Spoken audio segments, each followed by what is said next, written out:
Avec vous. Amen. Hein? C'est un privilège que nous avons de pouvoir partager un moment ensemble. Alléluia. Et j'ai bien appris depuis le temps que je prêche l'évangile que ce n'est pas la quantité qui compte, c'est la qualité. Gloire à Dieu. On peut avoir une salle de 3000 personnes. Je vous explique un témoignage.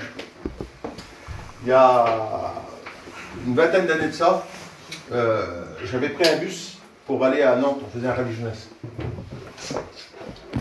Et puis, c'est moi qui prêchais. Et puis, il y avait au moins 500-600 personnes dans la réunion. Et puis, je disais, moi, dans mon cœur, je disais, Seigneur, ben, seulement une personne qui se donnerait à Dieu, et ben, le pari serait remporté. Ça vaudrait le coup. Ça vaudrait le coup de prendre un bus, ça vaudrait le coup de faire tous ces kilomètres, d'organiser la réunion. Parce qu'une âme, ça a de la valeur. Amen. Et puis, donc on a fait la réunion, puis quand la réunion s'est finie, il y a un garçon qui s'est donné au Seigneur.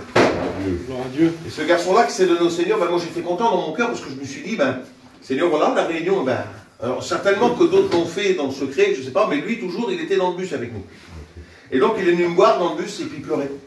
Il pleurait, il avait fait la plus belle rencontre de sa vie. Il venait de rencontrer Jésus. Alléluia. Et puis il m'a dit, tu sais, il faut que je t'explique quelque chose. Il m'a dit, voilà, je ne vais pas à la réunion, moi. Je ne vais pas à la réunion, ça ne m'intéresse pas. Les jeunes m'appellent pour aller à la réunion, ça ne m'intéresse pas, je ne veux pas y aller. Il a dit, parce que moi, ce qui m'intéresse, c'est le monde. Et puis, j'ai dit, pourquoi tu es venu? Il m'a dit, parce que c'était que le bus. Et il dit, les garçons m'ont dit, viens, on va en bus. Donc il dit, voilà, un garçon qui avait, je ne sais pas, 18 ans peut-être, ouais, 18 ans. Il dit, voilà, parce que vous allez en bus avec les jeunes. Et ben, j'ai dit, tiens, c'est une expérience à faire, je vais aller en bus avec les jeunes. Mais il dit, ce soir, j'ai rencontré Jésus. Amen. Gloire à Dieu. Vous voyez, ce que je voudrais vous dire, c'est que même s'il y avait 600 personnes, il y a une personne qui se donne à Dieu. Mais dans cette soirée, une personne qui se donne à Dieu, moi, ça me suffit. Gloire à Vous Dieu. comprenez ce que je veux dire? Alléluia. Et si on a plus, c'est bien gloire à Jésus. Alors, on prie le Seigneur avant de dire un passage dans la parole de Dieu, je demande à ton avis. Alléluia. Gloire à Dieu. Seigneur, nous sommes devant toi, Oui, c'est devant toi, Amen. devant ta parole, Seigneur. Alléluia. Et nous bénissons ton nom. Nous te rendons grâce, Seigneur, parce que tout ce qui est fait, c'est parce que c'est toi qui l'as voulu. Oui, C'est toi qui as monté sur la croix, Seigneur, Oui, pour mon nous faire ce beau programme, Seigneur, pour être béni. Pour être béni de ta parole, Seigneur. Tu béniras David. Le message que tu as mis sur son cœur, Seigneur, Dans tes mains, Seigneur. que le Saint-Esprit dirige, conduit, que ta parole trouve le chemin des cœurs. Oui, mon maître. Et à toi soit toute la gloire, mon Sauveur. Amen. Amen. Alléluia. Alors, il a dit dans sa prière, le message que j'ai sur mon cœur, il a changé 3 fois, alors, en 10 minutes. Je suis rentré avec un message sur mon cœur, que je pensais être le bon, et puis en cours de route, ça a changé. Bref. Ce qui compte, c'est que c'est la parole de Dieu. Amen. Amen. La parole de Dieu ne se trompe pas. Amen. Écoutez, on lit un passage ensemble dans la parole de Dieu, ça se trouve dans le livre de la Genèse, au chapitre 3, et au verset 7. Et écoutez ce qu'il a dit. Il parle de Ève et Adam. Il parle des premiers hommes. Le premier homme, pas qui a marché sur la lune, le premier homme qui a marché sur la terre. C'est Adam. Et Adam, lui, écoutez, il a été créé des mains de Dieu. Quand vous lisez dans le livre, dans l'évangile de Luc, je crois que c'est au chapitre 3 et verset 23 ou 28, il dit, il est appelé Adam, fils de Dieu. Quand il parle de la généalogie, vous savez, il parle de la généalogie, on monte jusqu'à Adam, et forcément, quand ils arrivent à Adam, il ne peut pas dire Adam, fils d'Adèle, parce que son père, c'est Dieu. Et il dit Adam, fils de Dieu. Donc, il est appelé fils de Dieu. Écoutez ce qu'il a dit, chapitre 3, verset 7. Les yeux de l'un et de l'autre s'ouvrirent, et ils connurent qu'ils étaient nus. Leurs yeux s'ouvrirent. Écoutez, est-ce que vous croyez que, comme Dieu a créé Adam, il l'a créé aveugle? Pas du tout. Il ne l'a pas créé aveugle. Il n'a pas créé Adam aveugle. Adam, il avait, même certainement, à mon avis, les plus beaux yeux que n'importe qui. Là, écoutez, quand je m'imagine Adam, je me dis qu'il n'y avait rien de plus beau sur la terre qu'Adam. Ça a été créé des mains de Dieu, c'est la création de Dieu. J'écoutais tout à l'heure, à la radio, il parlait des meilleurs ouvriers de France. Et il disait, pour être le meilleur ouvrier de France, il faut faire une œuvre particulière. Ça veut dire qu'il faut qu'il crée une œuvre. Alors ça peut être une statuette, ça peut être... Donc il faut qu'il crée une œuvre qui est particulière, qui sort du commun. Et pour une fois qu'il a créé cette œuvre-là, alors plus le travail qu'il a fait, il a un certificat comme quoi il est le meilleur ouvrier de France. Mais écoutez, l'œuvre parfaite de Dieu, parce que il avait créé la terre parfaite, mais le comble à la perfection de la création, c'est Adam. Il a créé Adam. Et quand il a créé Adam, il était formidable. Et il avait certainement les plus beaux yeux qu'un homme peut espérer sur la terre. C'est lui qui les avait. 10 sur 10 dans chaque œil. Sûr, certain. Il était parfait. Mais ses yeux s'ouvrent. Et je voudrais vous parler ce soir, je voudrais vous parler des regards. Les regards. Adam voyait clair, mais là, la Bible dit que ses yeux s'ouvrent. Et quand ses yeux s'ouvrent, et là, c'est le péché qui va leur ouvrir les yeux. Vous voyez? Les yeux vont s'ouvrir par rapport au péché, et la Bible dit qu'ils vont avoir honte de ce qu'ils sont. Ça veut dire qu'il va prendre conscience et voir ce qu'il est réellement. Et je voudrais vous parler dans cette soirée, pendant quelques minutes, vous parler justement des regards. On a 3 regards différents par rapport à notre vue. Il y a 3 regards différents. Le premier regard qu'on a, c'est un regard panoramique, ça s'appelle. Ça veut dire que de loin, on regarde un paysage. Et de loin, on voit tout le paysage avec toute sa grandeur, toute sa splendeur, et on l'admire. Quand on voit au bord de la mer, des fois on voit loin, là, puis on admire un paysage qui est magnifique. Et ça, c'est le premier regard, c'est le regard panoramique. Ça veut dire qu'on voit de loin, les choses de loin. Le deuxième regard qu'on a, c'est un regard qui est un peu plus près, vous voyez. C'est le regard qu'on utilise tous les jours pour prendre, par exemple, la bouteille d'eau. Le regard qui me sert à marcher, à me déplacer. Le regard qui me sert à conduire, vous voyez. De voir où c'est que je vais. C'est un peu le regard directionnel, on appelle ça. C'est-à-dire que ma main, si elle prend une direction, c'est parce que mon œil l'a vu, vous voyez. Et quelqu'un qui est aveugle, il est obligé de tâtonner, il ne trouve pas tout de suite ce qu'il veut. Et il ne peut pas faire ce qu'il veut. Donc c'est le regard un peu directionnel. C'est le regard, ça, le deuxième regard. Et le troisième regard, c'est le regard attentif, vous voyez. C'est le regard qu'on réclame de l'expert. Vous voyez, quand tu vas expertiser quelque chose. Une personne qui va peindre un tableau, il va peindre le tableau, lui, il va peindre le tableau sur un regard panoramique, c'est-à-dire qu'il va peindre un paysage. Mais quand il va faire expertiser le tableau, le monsieur va regarder, lui, le paysage, mais il va regarder les détails du tableau. Il faut que les détails sont là. Et il a un regard d'expert. Ce regard-là, il va regarder dans les miniatures, il va regarder dans les petites choses. Et ça, c'est le regard d'expert, vous voyez. Et ce regard-là, eh ben, il existe aussi. Voilà. Donc, c'est les 3 regards que l'homme il a aujourd'hui. Et puis, je voudrais vous parler justement de ces 3 regards. Parce que ces 3 regards par rapport à la croix, ils existent. Ça veut dire 3 façons différentes de regarder la croix. J'ai eu ces façons différentes pendant des années. Je voyais la croix comme quelque chose qui existait et de vrai, mais quelque chose de loin. Regardez ce qu'il est dit dans le livre de Luc au chapitre 23, et puis à partir du verset 35. Donc Jésus est crucifié, il est amené au mont Golgotha, il est crucifié entre ciel et terre. La Bible dit qu'à sa gauche, à sa droite, il y a un brigand de chaque côté. Et puis écoutez ce qu'il est dit, chapitre 23 et verset 35. Le peuple se tenait et regardait. Le peuple se tenait et regardait. Vous savez, la colline ou la montagne de la crucifixion, le mont Golgotha, on l'appelait ça la montagne maudite. C'est-à-dire que les Juifs, ils ne montaient pas sur cette montagne. Ils n'y allaient pas. C'était les crucifiés. C'était ceux qui étaient mis au rang des maudits, la Bible déclare. C'était ceux qui avaient fait quelque chose de grave. C'était les condamnés qu'on mettait en croix sur le mont Golgotha. Donc le mont Golgotha, c'était un endroit, quelque part, où est-ce que le Juif, il n'y allait pas. Vous voyez? Parce que pour lui, c'était de se rendre impur d'aller là-bas sur la montagne.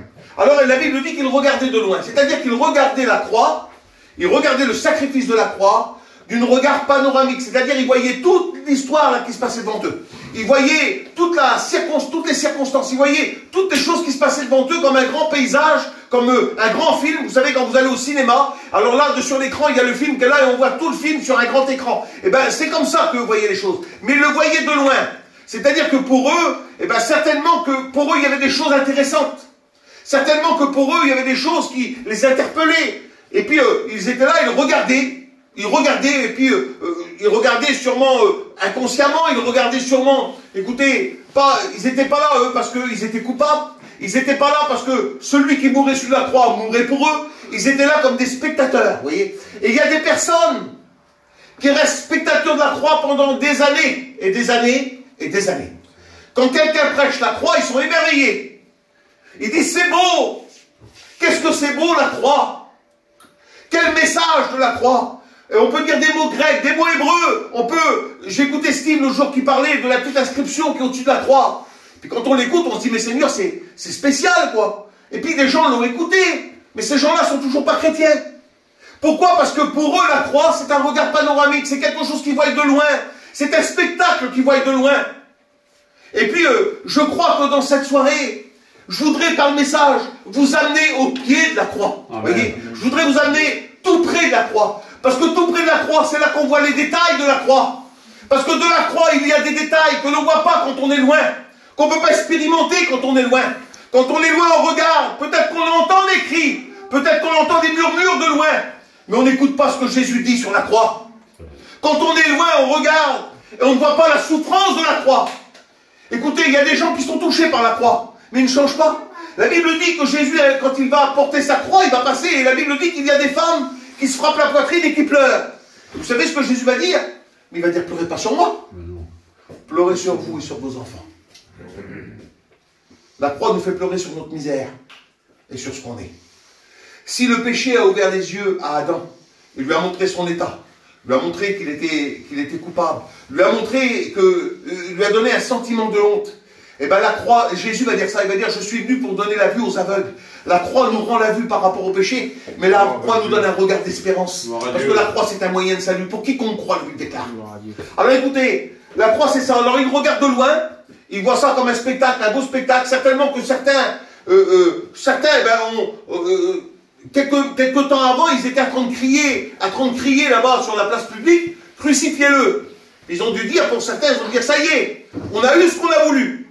Il est crucifié. Donc pour certains, c'était un moment de satisfaction, certainement. Ils ont eu ce qu'ils ont voulu. Et la croix, ben, ils la voyaient comme ça. Et puis, il y a ceux qui sont un peu plus près de la croix. Un peu plus près de la croix, il y a ces hommes qu'on appelle les soldats romains. Et les soldats romains sont là, ils sont un peu plus près de la croix. Ils ont un regard un peu plus attentif à ce qui se passe à la croix. Et c'est tellement que le regard il est attentif, c'est qu'un soldat va dire ça. Un centenier romain il va dire certainement que cet homme était le Fils de Dieu. Vous voyez? Parce que quand on s'approche de la croix, alors on découvre qu'il y a Dieu à la croix. On découvre qu'à la croix, il y a le plan de Dieu. On découvre à la croix que c'est pas, vous savez, même si lui, il est entre la croix et ces hommes-là, eh ben, il a compte de s'apercevoir que c'est pas la volonté des hommes. C'est pas parce que les hommes l'ont voulu. C'est pas parce que Pilate l'a voulu. C'est pas parce que Hérode l'a voulu ou qui que ce soit de l'époque l'a voulu. Il a compris à ce moment-là que la croix, ben, c'était un plan de Dieu, qu'il y avait quelque chose hors du commun ce jour-là. Et puis, ils ont vu les événements. Ils ont vu le ciel qui s'obscurcit. Oui, son créateur était en train de mourir, le ciel s'obscurcit. Le ciel se porte en deuil parce que son créateur est en train de mourir. La Bible dit que les rochers se sont fendus. La Bible dit que la terre a tremblé. Ça veut dire que la planète Terre a répondu. La planète Terre comment vous dire, la planète Terre, quelque part, elle a senti quelque chose qui s'est passé. Elle a été aussi touchée par la croix, frappée aussi par la croix. Et puis, lui, le soldat romain qui est là, il est un peu plus près que les autres. Et il s'aperçoit un peu plus près que les autres qu'il y a quelque chose de vrai. Il y a quelque chose qui découle, quelque chose qui émane, quelque chose qui ne vient pas des hommes. Dans cette soirée, laisse-moi te dire que la croix ne venait pas des hommes. Amen. La croix, c'est pas un désir humain. Ce n'est pas un rêve humain. C'est pas parce que des hommes de la haute société ont voulu crucifier Jésus. Pas du tout. Pas du tout. La croix, c'était le plan divin. Gloire à Dieu. Pour chacun d'entre nous. Le plan que Dieu a voulu et désiré. Écoutez, je vous dis cette petite note. Rassurez-vous, je l'ai écouté. C'est pour ça que je l'ai dit. Dans le livre de Lévitique, regardez, je l'ai marqué ici. Lévitique chapitre 6 et verset 21, il nous est dit ça. Alors, Lévitique 6, 21, il nous est parlé du sacrifice d'expiation. Alors écoutez, je ne vais pas être compliqué du tout, vous allez voir, c'est simple. Dans l'Ancien Testament, il y avait des sacrifices qui se faisaient. Il y avait un sacrifice qui se faisait, c'était le sacrifice de culpabilité. C'est-à-dire que quelqu'un qui avait fait une bêtise et qui avait fait un péché sans le vouloir, innocemment, inconsciemment, il a fait un péché, alors il apportait un sacrifice de culpabilité. Il se sentait coupable de son péché qu'il avait fait sans faire esprit. Il y avait aussi le sacrifice d'action de grâce. Le sacrifice d'action de grâce, c'était un peu un remerciement qu'on apportait à Dieu, une prière, une louange. On aimait Dieu, et pour lui prouver qu'on l'aimait, alors on lui a offert un sacrifice. Et il y avait ce qu'on appelait le sacrifice d'expiation. Et le sacrifice d'expiation, c'était le sacrifice pour le pardon des péchés. Et là, c'était un sacrifice de culpabilité. C'était un sacrifice que l'homme était coupable de son péché, il prenait conscience de son péché, et là c'était le péché volontaire, ça veut dire qu'on était pécheur dans notre vie. Et là, plus rien pouvait nous empêcher d'être perdus. Et puis là, Dieu a instauré, a demandé à Moïse de faire le sacrifice d'expiation. Et quand il faisait le sacrifice d'expiation, eh ben, la Bible dit ça, écoutez, ça se trouve dans le livre de Lévitique au chapitre 6, au verset 7. Et voici ce qui est écrit, écoutez, il est marqué ça. Chapitre 6, c'est verset 21. Il dit, le vase de terre dans lequel aura cuit sera brisé. Parce qu'il fallait des ustensiles pour faire ce sacrifice. Il fallait utiliser des choses. Il fallait utiliser des couteaux, des fourchettes. C'était un animal qu'on sacrifiait et puis il fallait faire cuire cet animal-là. Et ensuite, il était mis dans des pots. Et puis, il dit ça, il dit, écoutez, le vase de terre qui a servi à cuire sera brisé. Et il dit ça, écoutez, et le vase d'airain dans lequel sera cuit, lui, il sera nettoyé et lavé. Le vase de terre sera brisé, mais le vase d'airain sera lavé. Et puis ça, c'est pour le sacrifice d'expiation. Le jour de l'expiation, du pardon des péchés. Il fallait qu'un vase soit brisé, il fallait qu'un vase soit lavé. Et bien laissez-moi vous dire qu'à la croix de Golgotha, le vase a été brisé. Le vase de terre a été brisé. Pourquoi le vase de terre? Parce que à la croix, Jésus, il a présenté son corps. Quand on lit le passage de la Sainte Seine, il dit ça, il dit, prenez ce pain, mangez-en tous, ceci est mon corps qui est rompu pour vous. Un corps donné, un corps livré. Jésus est en train d'annoncer sa mort. C'est-à-dire que Jésus est en train de dire là, que son corps sera livré. Parce que sur la croix de Golgotha, c'est le corps de Jésus qui a été meurtri, c'est le corps de Jésus qui a souffert, c'est le corps de Jésus qui a été brisé. Dans le livre d'Ésaïe, au chapitre 53, il dit, il a plu à Dieu de le briser. Il a plu à Dieu de le briser. Il va dire, il a été brisé pour nos iniquités, ça veut dire pour notre péché, il a été brisé. Et Jésus va dire ça, il va dire, oh Dieu, tu m'as créé un corps. Ça veut dire que Dieu lui a créé un corps, et ce corps a été brisé. Ça veut dire que le vase de terre a été brisé pour chacun d'entre nous. Mais pourquoi que le vase de terre a été brisé? Pour que le vase d'airain puisse être lavé, sanctifié et purifié. Et le vase d'airain, c'est toi et c'est moi. Par l'expiation, nous pouvons être lavés, nous pouvons être pardonnés de tout péché. À la croix, il a été brisé. Et le soldat l'a compris ça. Écoutez, le soldat, lui, il n'avait pas toute l'éducation religieuse que les autres ils avaient. Il n'a pas été élevé dans un foyer juif. Le soldat, il ne connaît pas la Torah, il ne connaît pas la loi, il ne connaît pas ces choses-là, il ne parle pas l'hébreu, il parle pas... Peut-être qu'il parlait le grec parce que c'était la langue de l'époque. Mais ce soldat-là, eh ben, il n'avait pas la connaissance que les autres avaient. Pourtant, malgré tout, il voit là, et des criminels, il en a vu. Des personnes crucifiées, il en a vu. Parce qu'a priori, quand on regarde un petit peu l'histoire, des crucifiés, il y en a eu 200 ans avant celle de Jésus. Avant que Jésus soit crucifié, ça faisait 200 ans qu'on crucifiait des hommes sur cet endroit-là. Et dans d'autres endroits aussi. Ça veut dire que des hommes, il en a vu des crucifiés. Mais ce jour-là était différent. Ce jour-là était différent. Pourquoi? Parce que quand il regardait les autres hommes qui ont été crucifiés, il voyait des coupables. Mais quand il était près de la croix et qu'il regardait sur la croix, il a vu un innocent. Et ça, c'est complètement différent. Écoutez, les deux brigands qui sont en train de crier, les deux, la Bible dit que les deux insultent Jésus sur la croix. Les deux l'insultent. Et puis pourtant, à un moment donné, il y en a un qui va dire arrête. Arrête, parce que nous, on ne le mérite pas lui. Ça veut dire que quelque part, il reconnaît en lui, il voit en lui quelque chose de bon, quelque chose de vrai. Et le soldat, c'est ce qu'il va voir. Il est plus près de la croix, les autres là-bas qui sont en haut sur la montagne, ils voient un spectacle. Alors, pour certains, c'est un spectacle d'horreur. Pour d'autres, c'est un spectacle qui leur plaît certainement, mais ils sont là comme un spectacle. Ils regardent de loin, c'est un regard panoramique. Le soldat, lui, il a un regard plus près de la croix. Et quand il regarde, il voit les éléments qui se passent. Il voit les choses qui se passent. Et là, il dit certainement que c'était le Fils de Dieu. Certainement, c'est une certitude. Mais au pied de la croix, il y a la mère de Jésus, et puis il y a Jean. Il y a plusieurs personnes qui sont là. Et au pied de la croix, je vous ai dit tout à l'heure, on voit des détails au pied de la croix que l'on ne voit pas quand on est sur la montagne. Que l'on ne voit pas non plus quand on est à une certaine limite. Et c'est ce que Jésus voudrait dans cette soirée, te faire montrer, ou te dire tout simplement, les détails de la croix. Le premier détail de la croix, c'est que tout l'amour de Dieu a été manifesté à la croix. Gloire à Dieu. Même si c'était un spectacle d'horreur, même que c'était quelque chose inimaginable, ce qui s'est passé à la croix ce jour-là. Parce que la personne qu'on a crucifiée, c'était une personne qui avait beaucoup souffert. La personne qu'on a crucifiée, la Bible dit qu'il n'avait plus de visage humain. Il ne ressemblait plus à un homme, tellement qu'il avait été frappé, meurtri toute la nuit entière. Son dos avait été labouré. Et puis son visage avait été frappé plusieurs fois. Et puis celui qu'on présente sur la croix, là, c'était un homme déchiqueté quelque part. Et puis pourtant, à la croix, malgré cette souffrance, malgré tout ce qui se passe, malgré la honte qu'il y a à la croix, parce que je voudrais passer certaines choses, mais tout ce qui se passe à la croix, malgré tout ça, de la croix, là, quand on est tout près de la croix, on ne peut pas faire autre chose que de voir l'amour de Dieu. Un amour qu'on ne peut pas imaginer, vous savez. Écoutez, je ne peux pas imaginer, moi, qu'il a pu aimer l'homme qui a mis les clous dans les mains de son fils. J'arrive pas à imaginer que, il a aimé l'homme qui a rentré même la lance dans son côté, celui qui l'a frappé, celui qui l'a fouetté. J'arrive pas à imaginer que Dieu a aimé ces hommes-là. Pourtant, c'est pour ces hommes-là que Christ est mort. Il est mort pour moi, mais il est mort aussi pour ces hommes-là. Ça veut dire que dans cette soirée, quelle que soit la catégorie que nous sommes, Christ est mort pour chacun d'entre nous.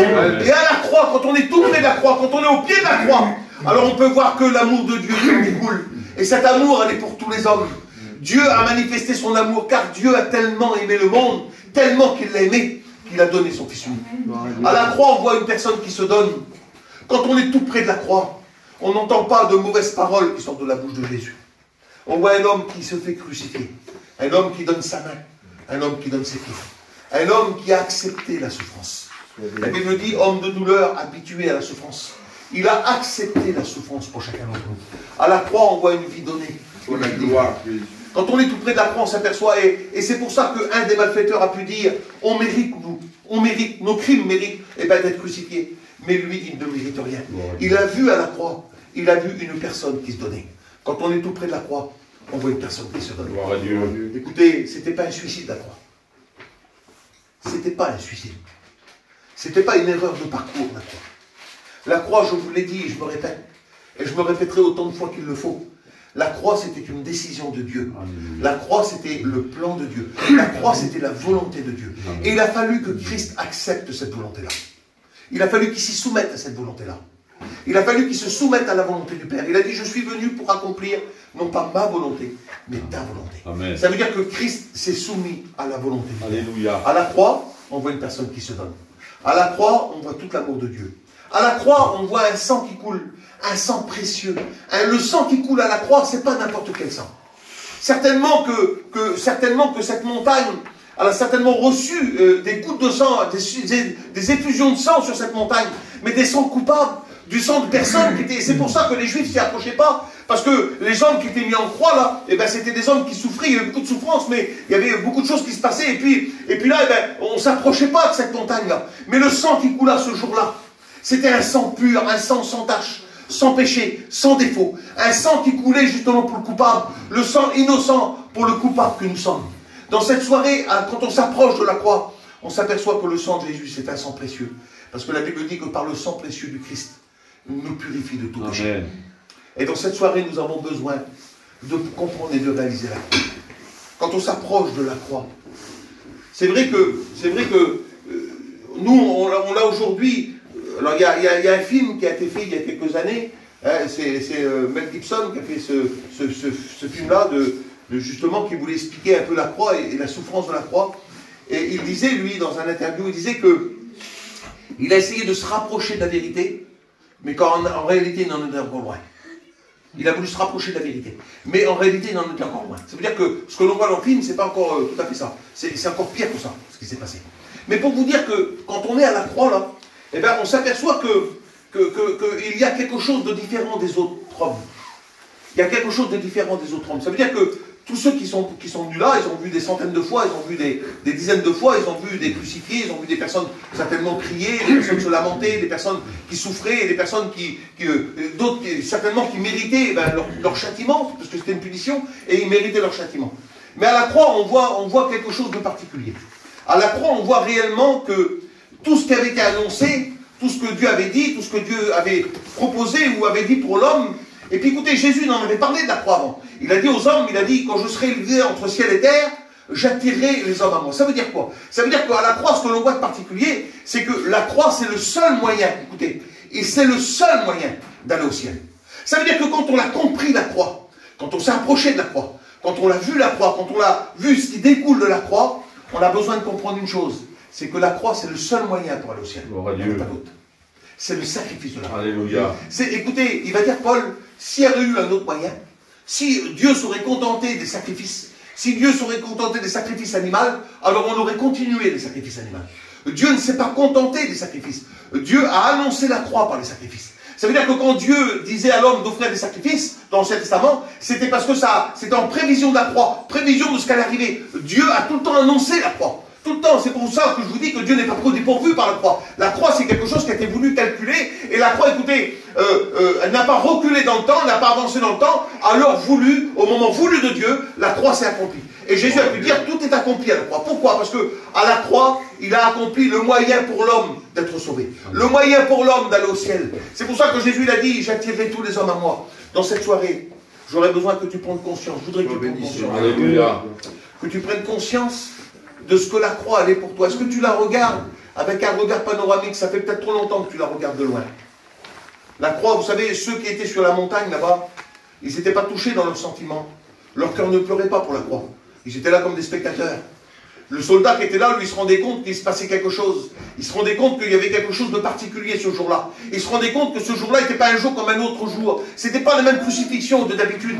Ce jour-là, c'était différent. Il a compris ça. Il a compris qu'il y avait une action de Dieu. Il a compris qu'il y avait une volonté de Dieu derrière ça. Et que derrière ça, eh ben, que Dieu était à l'œuvre derrière ça.